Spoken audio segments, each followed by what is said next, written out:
അതായത് അങ്ങനെ ഒരു നരേറ്റീവിലേക്ക് പോകാൻ വേണ്ടി CPM പറ്റില്ല. ഇനി അങ്ങനെ പറഞ്ഞ് രക്ഷപ്പെടാൻ പറ്റില്ല എന്നുള്ള. ഇടുക്കിയിൽ സിറ്റിംഗ് സീറ്റുകൾ മുഴുവൻ തോക്കുന്നത്, കോട്ടയത്ത് സിറ്റിംഗ് സീറ്റുകൾ മുഴുവൻ തോക്കുന്നത്, പത്തനംതിട്ടയിൽ 5 സീറ്റും കഴിഞ്ഞവണ ജയിച്ചത്, അതിൽ ഭൂരിഭാഗവും തോൽക്കുന്നത്, കൊല്ലത്ത് കഴിഞ്ഞവണ ഭൂരിഭാഗം സീറ്റുകൾ ജയിച്ച അതിൽ പലതും തോക്കുന്നത്, തിരുവനന്തപുരത്ത് പല സീറ്റുകളും തോക്കുന്നത്. ഇതൊന്നും മൈനോറിറ്റി കൺസോൾട്ടേഷന്റെ ചുമലിലേക്ക് വെക്കാൻ പറ്റില്ലല്ലോ, അല്ലെങ്കിൽ മുസ്ലിം കൺസോൾട്ടേഷന്റെ ചുമലിലേക്ക് വെക്കാൻ പറ്റില്ലല്ലോ. മന്ത്രിമാരിൽ മഹാഭൂരിപക്ഷവും തോൽക്കുന്നത്, മുഖ്യമന്ത്രി തന്നെ സ്ട്രഗിൾ ചെയ്യുന്നു. ഈ ഒരു അന്തരീക്ഷത്തെ പറയാൻ പറ്റില്ല CPIM എങ്ങനെയാണ് ഇതിനെ കൗണ്ടർ ചെയ്യാൻ പോകുന്നത് എന്ന്. പക്ഷെ ജനങ്ങളുടെ വെർഡിക്ട് വളരെ വ്യക്തമാണ്.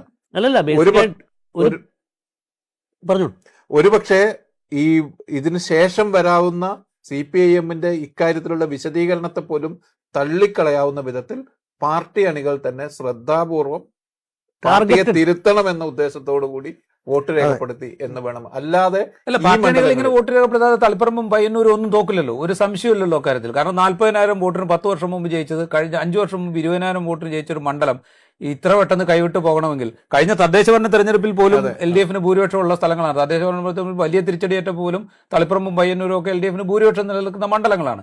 അവിടെ ഇത്രയും വലിയൊരു തോൽവി ഉണ്ടാവണമെങ്കിൽ പാർട്ടി പ്രവർത്തകർ തിരിച്ച് വളരെ ഡെലിബറേറ്റായി വോട്ട് ചെയ്തു എന്നാണ് അതിന്റെ അർത്ഥം. 20,000 വോട്ടിന്റെ ഭൂരിപക്ഷത്തെ മറികടന്നുകൊണ്ട് 15,000 വോട്ടിന്റെ ഭൂരിപക്ഷത്തിൽ TK ഗോവിന്ദനെ ജയിപ്പിക്കണമെങ്കിൽ CPM അണികൾ